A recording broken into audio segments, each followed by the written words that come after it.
Fala aí, pessoal, bom dia, beleza? Olha que legal, a luz aumenta, a luz diminui, a luz aumenta, a luz diminui. Bom, vamos falar da Williams, que finalmente definiu a sua dupla de pilotos, o seu trio de pilotos para o ano que vem. Para este ano, 2018. Sergei Sirotkin e Lance Stroll serão os titulares e o Robert Kubica, ou Kubica, será o terceiro piloto. Eu sei que a gente não tem de ficar dando muita satisfação, mas bem rapidamente, vocês erraram, vocês disseram em novembro que o Kubica tinha fechado. Tinha, tanto fechou, que está no line-up da Williams para 2018, mas não como titular. Por que não como titular? Porque, como a gente já falou também algumas semanas atrás, depois de tudo fechado, de tudo decidido, apareceu Sirotkin. Apareceu o dinheiro russo do Sirotkin.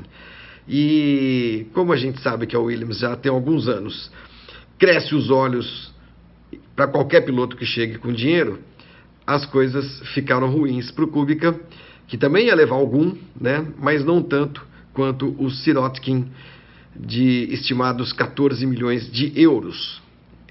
O Sirotkin apareceu depois de tudo fechado. A Williams cresceu os olhos, como eu disse. Aliás, os olhos do Frank e da Claire brilharam. E a Williams segue na sua saga, de uns 10 anos para cá, de abrir espaço para pilotos pagantes e de se tornar uma equipe hospedeira de pilotos pagantes. É aquela coisa, os caras sabem onde dói o calo, como eu escrevi no meu blog ontem, né?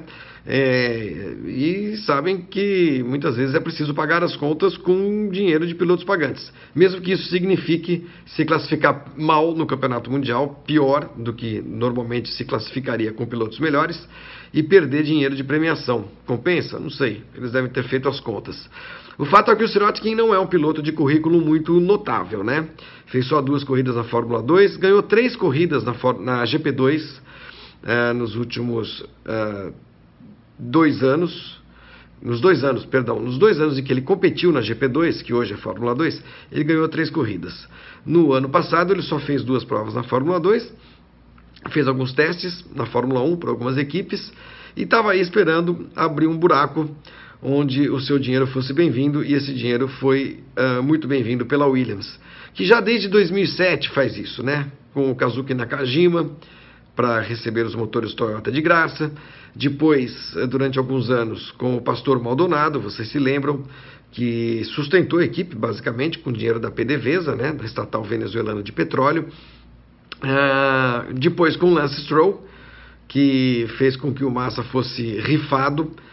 Só continuou na equipe porque o Rosberg se aposentou e a Mercedes foi lá buscar o Bottas, mas o Lance Stroll, um garotinho que começou muito mal o campeonato do ano passado, terminou bem até, também chegou com a grana preta do seu pai, do Lawrence Stroll, e agora Sirotkin. Eu sei que a Williams vai ter uma dupla com um piloto de 18 anos e outro de 22. É muito pouco, é muita inexperiência para um campeonato difícil, de alto nível como é a Fórmula 1. A Williams já sofreu nos últimos 2 anos, caindo para o 5º lugar do Mundial de Construtores, já perdeu aquela sua posição recém-conquistada, né, em 2014, de 3ª, 4ª equipe ali, tal, brigando com o Red Bull, eventualmente com a Ferrari.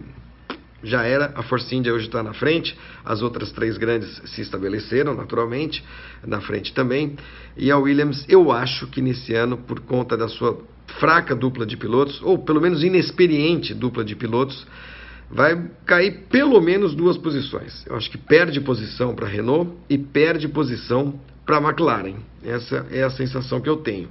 E basta a Renault fazer um motorzinho que ande, que não quebre muito, que isso vai acontecer.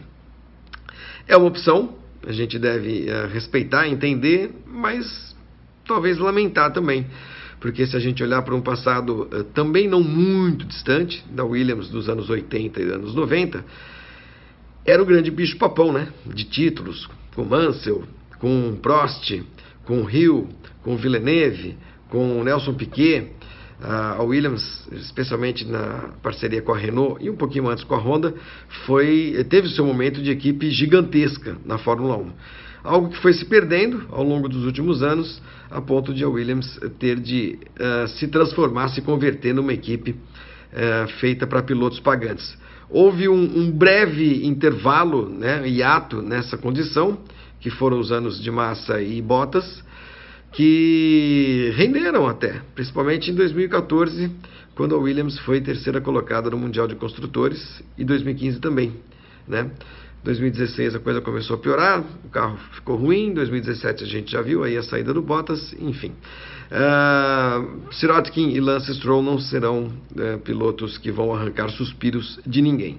Quanto ao Kubica, gente, ele tinha uma vulnerabilidade nessa história toda, em contrato até, que era a sua condição física. E é claro que a hora que apareceu o dinheirão do Sirotkin, o Frank Williams não pensou duas vezes em mexer nas coisas, mexer nos papéis, rasgar os contratos, negociar os contratos, né?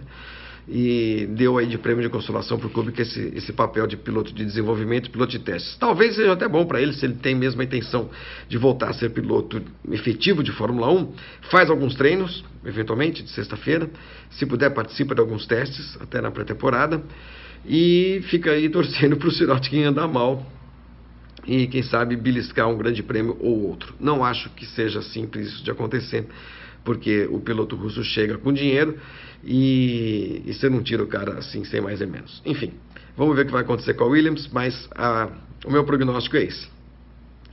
Se ficar melhor do que um sétimo lugar, se conseguir mais do que um sétimo lugar, vai estar surpreendendo todo mundo, pelo menos essa é a minha visão. Quer dizer, vai estar surpreendendo todo mundo, não, vai estar surpreendendo a mim, né? Não sei se todo mundo pensa igual. É isso aí, gente. GP às 10 volta amanhã, tá bom? Aqui do fervilhante Rio de Janeiro, tá muito quente aqui. Nossa Senhora. Ó, até meu ar-condicionado lá atrás, que eu tive que desligar para não fazer barulho para gravar este lindo GP às 10. Tchau, gente. Até amanhã.